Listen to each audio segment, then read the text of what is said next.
every month. Millions of people promise, "This is the last time I'll use my credit card." A few days later, they swipe it again. Not because they forgot, not because they don't understand money, and not because they're lazy. So, why do they keep making the same decision over and over again? Because the real problem isn't inside the wallet. It's inside the brain. A hidden psychological bias that quietly controls financial decisions without most people realizing it. And once you understand it, you'll realize the biggest battle with money was never about money at all. Scientists have spent decades trying to understand why, and what they discovered changed the way we think about human decisions. The brain doesn't always choose what's best. It chooses what feels better. Right now, that tiny difference has quietly shaped millions of financial lives.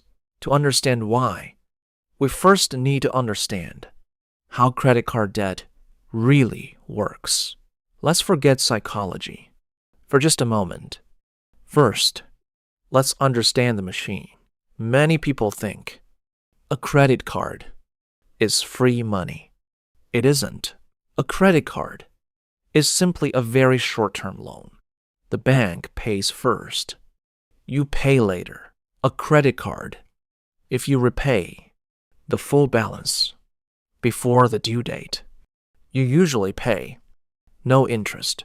But if you don't, the remaining balance starts collecting interest every single day. Think of interest like snow rolling downhill. It starts small, then grows by itself. Now here's the dangerous part. Your statement shows something called the minimum payment. It sounds like the amount you should pay, but that's not what it means. The minimum payment isn't designed to help you escape debt. It's designed to keep the account active, and that's where the trap begins. Let's see what this looks like in real life. Imagine your credit card balance is $5,000. Your card charges 24% interest every year. Instead of paying the full balance, you only pay the minimum. It feels like you're making progress. But look closer. Most of that payment doesn't reduce your debt.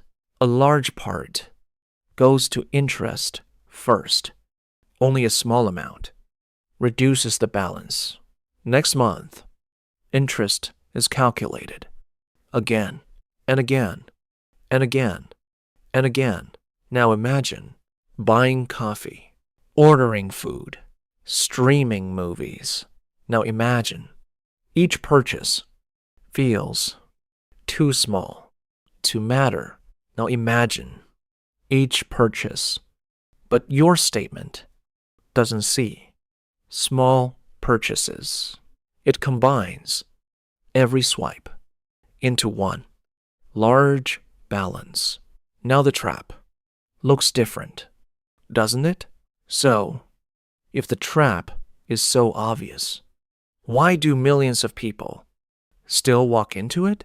Behavioral economists asked exactly the same question. Their answer changed economics forever. Humans don't always choose what's best.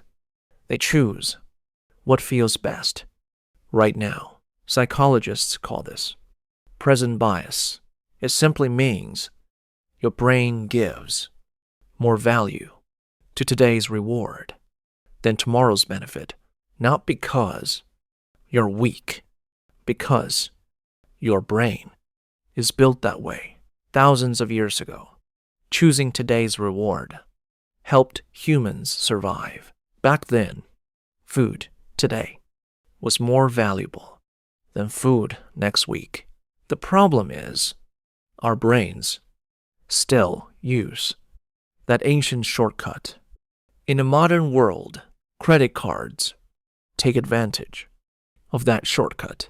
They give you the reward immediately, but the pain arrives weeks later, and when reward comes now, but pain comes later, the brain almost always chooses now, but present bias is only half of the story. There's another force working quietly inside your brain. Researchers call it the pain of paying. Every purchase creates two feelings: the joy of getting something and the pain of losing money. When you pay with cash, you feel both, but with a credit card, that pain becomes weaker. In one famous experiment, people were willing to spend more when paying by card than by cash. The product didn't change. The price didn't change. Only the payment method. Your brain simply feels less pain when payment is delayed. And that's exactly what makes credit cards so powerful. But there's one more psychological trap that makes debt even harder to escape. It's called hyperbolic discounting. It means we naturally prefer a smaller reward today over a bigger reward tomorrow. Not because it's the smarter choice, because it's the easier feeling. Credit cards fit perfectly into that pattern. The reward arrives instantly. The payment arrives later.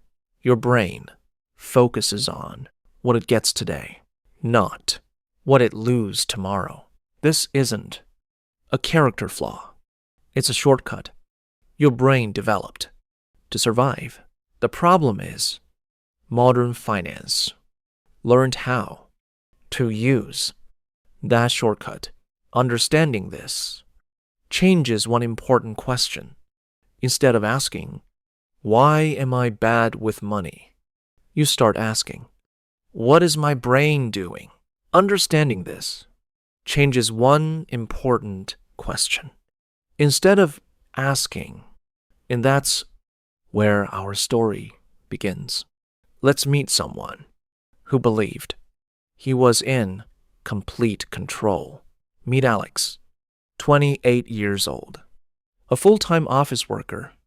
No gambling, no expensive vacations, no luxury lifestyle. From the outside, his life looked completely normal. He paid his bills, went to work, and never thought he would struggle with debt. He paid his bills. Then, one afternoon, his bank offered him a credit card. The message sounded simple: use it whenever you need it. At first, he used it exactly as planned. Gas, groceries, a few online purchases. Nothing unusual.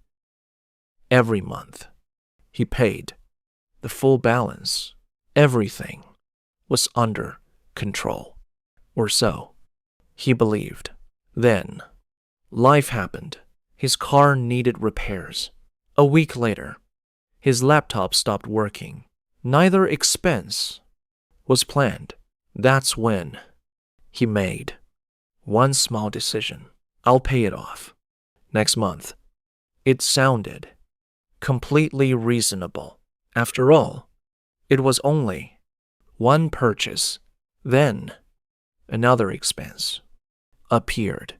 So he paid only the minimum. It felt like progress, but the balance barely moved. The interest never stopped. Neither did life. Every month, there seemed to be one more reason to wait. Next month became next year. Without noticing, Alex had stopped using his salary to buy things his credit card had quietly become his paycheck. And that's the moment. The trap closed. Alex didn't need more income. He needed a different system. Because you can't beat psychology with willpower alone. Behavioral scientists recommend changing the environment before trying to change yourself. Make spending slightly harder, not impossible, just less automatic. Every extra step gives your brain a chance to think. Next, make the future feel real. Your brain protects what it can. Clearly imagine your brain. Finally, don't ask, can I afford this? Ask, what am I giving up? That single question forces your brain to compare today with tomorrow. And that's how you begin to defeat present bias. The goal isn't to become perfect. It's to make better decisions more often, because freedom isn't built by one big decision. It's built one small choice at a time.